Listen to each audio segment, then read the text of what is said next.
Hey everyone, Miss GoElectric here. And you're probably looking behind me and saying, well, what is this mysterious place? This is Luna-Cycles. And if you haven't heard of Luna-Cycles, this place is in El Segundo, California, and they are a disruptor in the e-bike industry. So we're gonna find out more about their story and meet the founder. Let's go.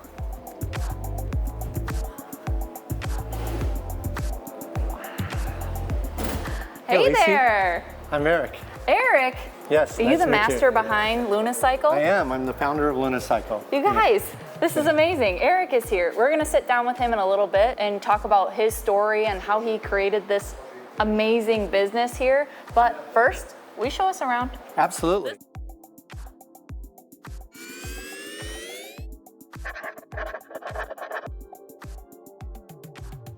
So before we had a little bitty thing that people would walk into and we just pick up their orders and go. Now they can browse around a little bit. Oh, this is pretty cool. You have a ton of selection here. So it looks like, hey, we know this very well. Surron. We have the XX and we've reviewed that. If you guys haven't watched, make sure to go back and watch that. I mean, you started off this business with more than just Surron, right? That's right. I mean, it's been a long journey. We kind of evolved, and this is actually how we started right here. This was my bike in San Francisco, and I wanted to create this bike, and I actually designed the frame. We did all this in SolidWorks and CAD'd it all out, and we got the frame made.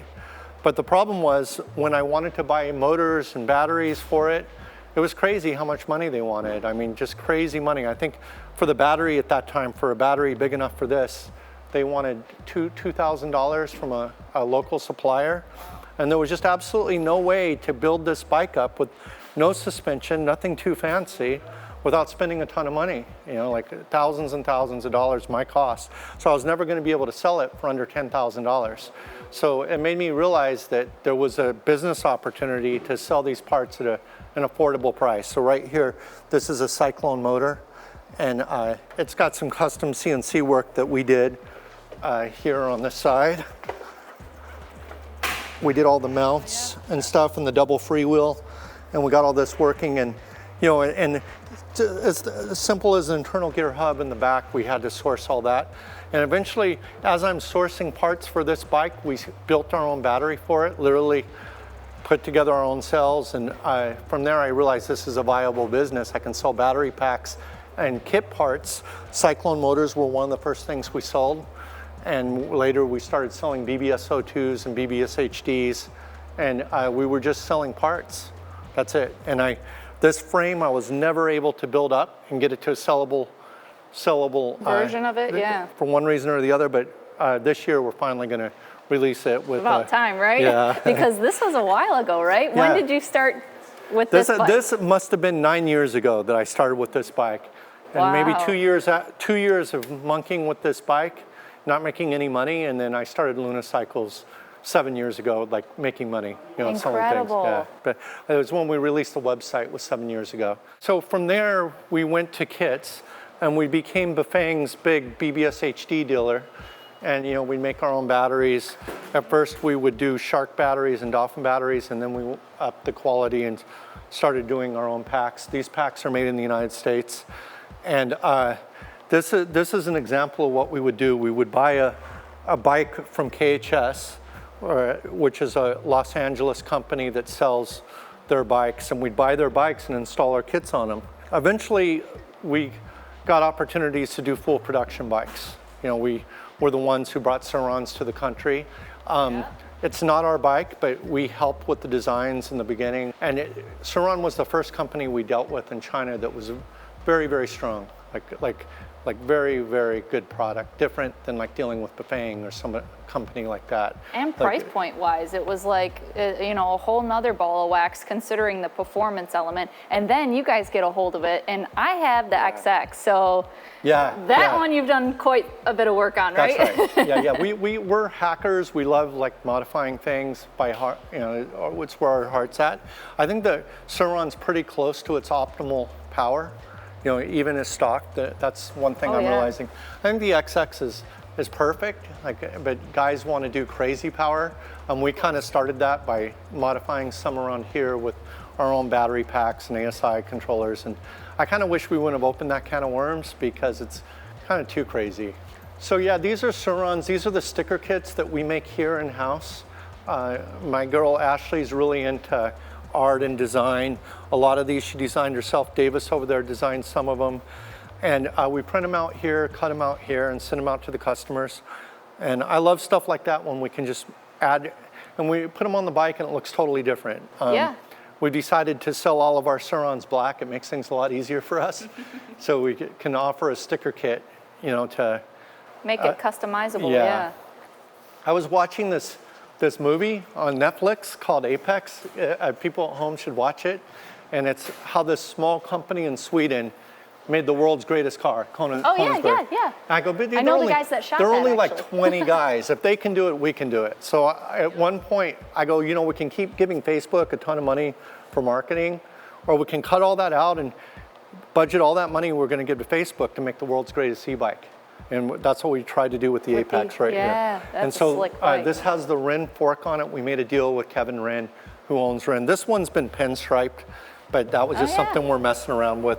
I got to take that off. Carbon fiber? It's all carbon fiber. We designed this frame, everything, and I wanted it to look like the Audi e-bike. And we used the Bafang Ultra motor. And we did this one and the Apollo at the same time. The Apollo is more of a traditional design because imagine when we're getting all this stuff made, we don't know how well the suspension's going to work, that kind of thing. So we want to do one bike that's a traditional suspension bike so that we can, you know, like if this doesn't work, we'll at least have that.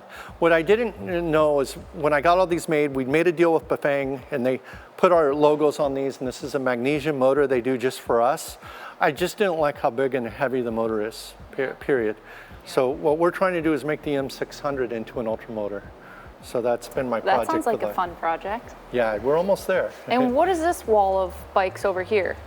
Okay, these bikes are like a lot of our history.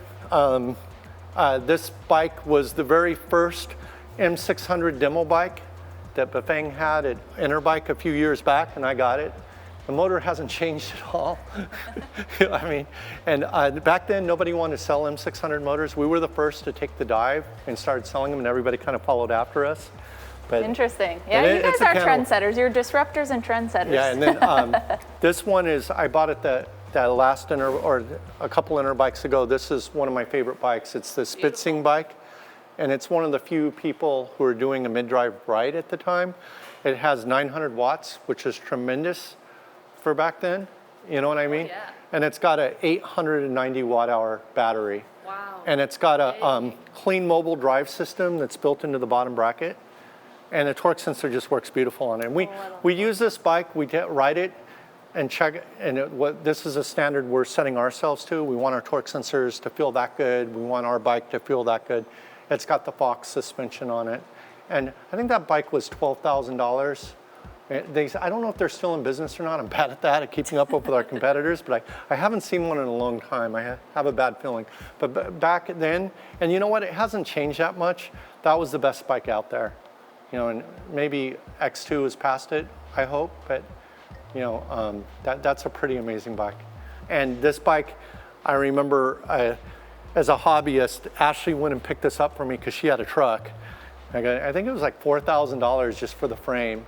And I go, oh, I want that bike. And I blazed around San Francisco in this as a hobbyist before I started the company, you know, and dreamed of, you know, how good I can make a bike. And because I started as a builder, just building my own bikes. So a lot of these bikes you'll see here, this is a Astro powered e-bike up here, this folding bike. Oh yeah. Has a custom made battery pack that we made. And it has, and this was before I started the company, I had this bike. This is almost like a little museum of You know, somebody told me recently, a good friend of mine, because I go, like, when we're consolidating right now into this building, and he's like, you know, you should just make a museum just like that of all your old bikes, because some of this is us after cleaning up, because a lot of this, I really don't have the heart to throw any of this away, because a lot of it is part of our history. I mean, there's like a black and red Apollo, which is pretty rare, and we have to build the batteries for those, so that's why we have frames, and building the battery part really slows us down. Yeah, but it's probably, you know, super helpful for you guys because you have a lot of control and the safety element of it too. Nowadays, that's something people are considering. So yeah, it's super important. This bike is pretty cool. Here's my version of this story. This is Coast Cycles Buzz Raw. I forget what they called it, but this is a Taiwanese-made bike that won all these design contests. And you see this bike, and it's like a Super 73 ripoff, right? This was before Super 73. Really? And I saw this bike at Interbike, and I go, oh man, we could do a kit on it. And I can show you one when it's all kitted out. But it's simple. It's made in Taiwan, and it's great. And we were selling these before Super 73 was selling them. It's interesting. And they've kind of taken off in their own little world, but yeah, a lot of companies are doing their versions of this now. Like they've become like a standard thing. Because you know, it's really a cheap way to do a bike because you don't have to worry about suspension. Yep. You know what I mean? You just got them fat tires. Yeah, and it's like, that's so easy to do this bike when you think about it. You don't have to worry about. The frame is so simple too. Yeah, you could put a big, I can't imagine a better bike for putting a giant battery in. You know, it's super easy, you know? Oh yeah. So I don't think we sell as many of those as we should, but you know, we're not as good as marketing as Super 73 is. You know, they are definitely kings at marketing. Yeah, I don't understand it. But anyway, we have two types of low-powered bikes we're doing right now. And the Stealth bike is one of them. And it's a mid-drive bike. And it's got the battery built into the frame. That's very and nice. It's got a carbon drive. Oh yeah, carbon Gates belt. drive. And what we try to do is just blow everybody away with our pricing. Because like I don't think you can buy a pedal bike with the Gates carbon drive belt for as cheap as we're charging for this. It's a good looking one too. And you know, this is kind of like more a European style, I would say. A lot of people that are interested in road bikes like this, it's a very, very sleek and simple design. Like when I see the marketing of other companies and I see bikes like this and they'll say it's 40 miles an hour, I know it's impossible. Yeah. Because you like these can do 40 or 50 miles an hour because they have big battery packs and huge motors. And like when you see the battery this small, you know it's not going to do anything impressive. Yeah, so with bikes, it's a really big compromise. It's kind of when I watched your interview with Sandy. Mm-hmm. You know, you got this really sexy folding bike, and it only costs $300, and you know what I mean. But it's not going to be as fast as like a Surron or. There's always some kind of give and take. Yeah, and people, what people do in the electric bike business, and they've done this for the years I've been involved in it, is instead of being honest and accepting that, you know, you can't have everything. Either you're going to have lightweight or you're going to have long range. Mm-hmm. You can't have lightweight and long range. Mm-hmm. You know, you can't have lightweight, fast, long range, and cheap. Like you're never getting those combinations ever. So electric vehicles, it's always a compromise. Something compromised. You have to compromise something. There's like the Surron's a great bike, right? But it has drawbacks. It's heavy. You know, it's pretty loud, you know. It weighs 150 pounds. Yeah. You know, I mean, it's ridiculous. So you can't, you know, and you can't make something go that fast that's not that big. You know? Yeah. And the battery in itself, I like the fact that what we would do is take the battery out and put it up on a bike rack so that we could take it. But the battery is so heavy that it, you know, was just enough to be able to have enough weight on that rack to take it wherever we needed to on just a traditional bike rack. By the way, we took, when we decided to make the commitment to Surron and become their exclusive USA dealer, I think we're North America dealer. We started out as USA and Canada exclusive. And what made my mind to buy it is we got a sample bike and we rode it, we liked it, you know, but then we took the battery apart. And the battery is absolutely amazing. Like that battery is worth $2,000 on that bike as it is. Like it's so well designed, and you know it's the most incredible battery I've seen in any e-bike product. That's saying a lot because you've been in the business for a long time and you've seen a lot. Yeah, you've taken a lot of things apart. Yeah, I hate to see people change the batteries around on it because that battery is a terrible thing to waste. Well, this has caught my eye. This is our X2. Ooh, give me a rundown of the specs on this. Okay, this bike is one we've been working on. We started with the X1. And now we're up to the X2, which has a 17.5 amp hour battery, which is pretty much perfect. So it's like close to 800 watt hours, which is a big battery for this little bike. Yeah. And it's this was my answer to Trek and Giant and Specialized. This is where I see things going. You can tell that we care about it because we're putting real components on it. That's basically what separates this from most e-bikes, is that it has a real fork, high quality RockShox fork. It has the RockShox for the rear, and it has the hydraulic disc brakes, all from SRAM. And the like I said, a lot of this is just about sourcing all those parts to bring all this together. It has Maxxis wheel sets with through axles on both front and back, and it's completely different than what you see from most e-bike brands our size, or where we were at, where they're selling like quick release axles and stuff like that, and they might look like mountain bikes, but they're not real mountain bikes. I mean, the people who are buying this are riding the hell out of it, and. So what's the range on this? It has a big battery, so I hate to do range claims. I just say it varies. Yeah, it's so much 800 watt hours. So you figure you get about 20, 30 watt hours per mile. So depending on whether you're riding on the street or whatever, but you're going to get a good at least 20 miles up to 40 miles, depending on how much you pedal. How much you use, and then I noticed there's a throttle on here too, right? Yeah, so that's a big thing for our bikes. We believe in throttles. So they have the torque sensors and throttles. And torque sensing is silly. I think, everybody wanted torque sensors, and for a while, everybody would use the higher end drive systems. Their big marketing thing was torque sensing, but I think it's just a marketing thing, especially in this bike when it's in a ludicrous mode. It's putting out 2,000 watts. You can have something that just senses how fast you pedal, and it works just as good. But we're a big believer in throttles, and it does have a torque sensor in case people want it.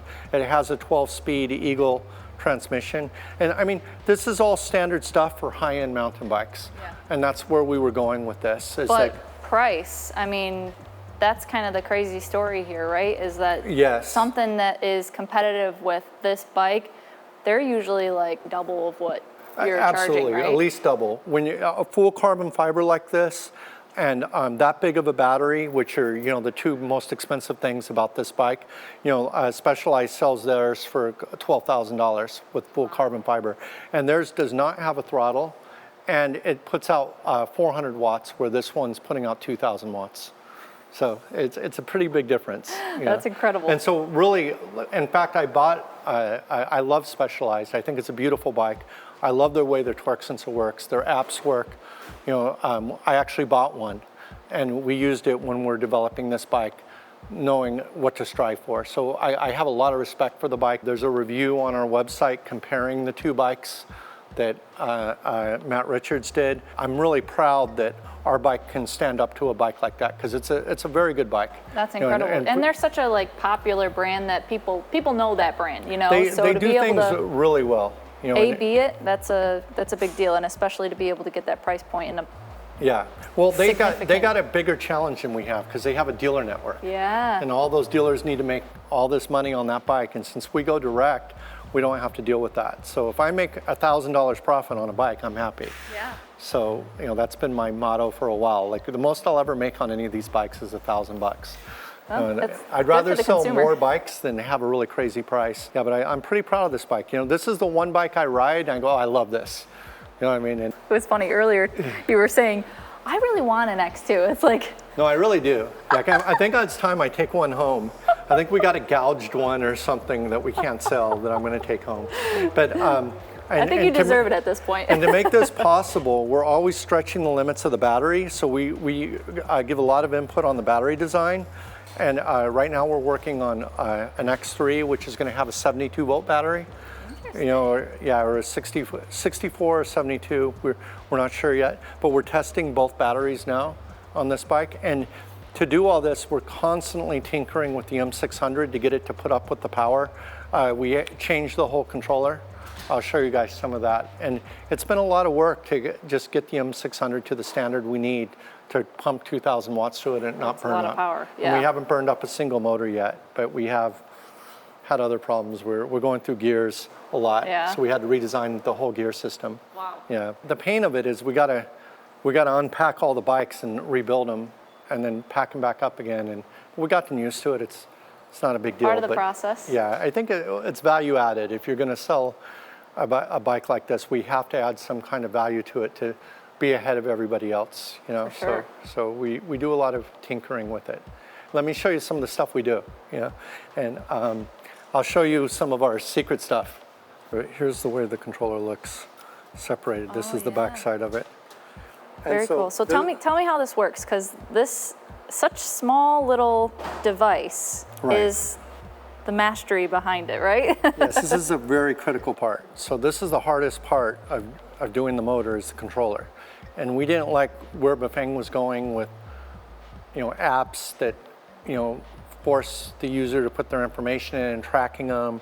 Like their new firmware is just terrible, and taking control from dealers and the end users to make adjustments to their product, you know, which we've been doing for years. So when Bafang took that away, we realized we had to have an answer. Yeah. So we have a controller team, a really kick-ass electrical engineer working on all this stuff, and we designed our own boards. And a lot of it, especially these days, it's all about component sourcing. And these are really high quality MOSFETs. I like to call them military grade, but my engineer hates it when I say that. So he says it's auto grade, which he thinks is better. I call it military grade, but we spent real money on the components. You know, so this controller cost us several $100s to make, you know, but it gives us such an edge on the bike that we can control everything, including, you know, it has temperature sensors and temperature readers that read the temperature sensors in the motor. So if the motor gets too hot, it dials back the power. So if the user's riding in the wrong gear or something and heating, going up a hill and the bike heats up, it'll automatically cut it back without burning out the motor. So, you know, things like that. And it has our own torque sensing parameters, which we think work better than, you know, Bafang's do. And it gave us a lot more control, and it's our future is to do this kind of thing with the bikes that nobody else can do. And it's literally our own controller. This has been a 2-year project. Wow, that's impressive. And so you're going to be doing this on pretty much now, tinkering along and making your own controllers that every single one of these bikes gets with that particular. And we have it for the BBS HD, which is our main drive as well. You know, for the do-it-yourselfers, I plan to release as soon as the shortage of chips is done. Right now they're really hard and expensive for us to make, but soon I'm going to offer it to all the do-it-yourselfers that got me started in this. So this was the first part, is we wanted a super duper controller that was reliable, that didn't burn up the motor, and we got all that, and then we started breaking gears inside the motor, right? So next step. So we had to start making our own gears. So in fact, we've been testing. This is the M600 motor, and we do things like we coat them with potting and things, and then test them on our dyno. And we see if there's easy things we can change to the motor to improve its heat dissipating qualities. And crazy enough, we found a lot of different ways we can improve on how Bafang does things, which it's been their motor for the last 4 years. They should be doing this stuff, but I guess they're not pushing the limit. But when you start pumping 2,000 watts, our problem is some customers are complaining that the bike heats up too fast. Yeah. So it heats up fast and dials back the power. Doesn't smoke anything, but so we're figuring out ways. Reliability-wise too, you get a little nervous. Well, it just dials back the power and turns it into like a regular M600, as opposed to giving it. So it pumps it down to 600 watts. So it doesn't leave you on the trail, usually, you know. Yeah. But if it does leave you on the trail, it's like for 10 minutes or something. So what we ended up doing is redoing all the gears inside the motor, and I'll show you that over here. You can go with the steel gear, but it makes it noisy. Yeah. And to me, when we first started with this project, I loved the X2, but it was too noisy for me. That's my thing. I love my bike silent. Quiet, yes. So we marketed this as a silent gear, and this is the 3rd version, which is wider, and it's made out of a different peak with carbon material mixed into it to make it stronger. And so far, these have all held up. So we're getting this part made in Germany now, this thing here. And you guys make some of your parts here too, right? This one was like this was threatening our company. You know, we're selling a $4,000 bike, and this part's going bad. This little thing. And Bafang probably doesn't know this, you know, or they, you know, who knows? But this part is weak, so we have a whole box of these that we ended up replacing out. You know, but we have to. This one we have to, you know, you have to pull this out and put this in. So we do that fix here. Well, Is there anything else back here we can see? Yeah, I can show you this. This is original Surly Pugsley bike. This is the first fat tire bike ever made. This is probably the first electric one. And I would take my dog to the dog beach every day on this bike. And this is where the name Luna-cycle came from. Is my big white dog Luna, and I got pictures somewhere of me riding along the San Francisco beach with this bike. And you know, I rode this thing in the water, on the salt water. It's a steel bike. It never rusted that bad. The only thing that rusted is the chain.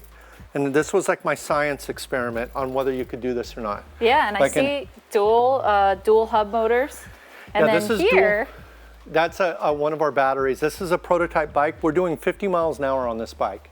So my goal for next year is to create a bike like this with dual hub motors that'll do double this. I mean, it'll be half the weight of a Surron and do faster speed.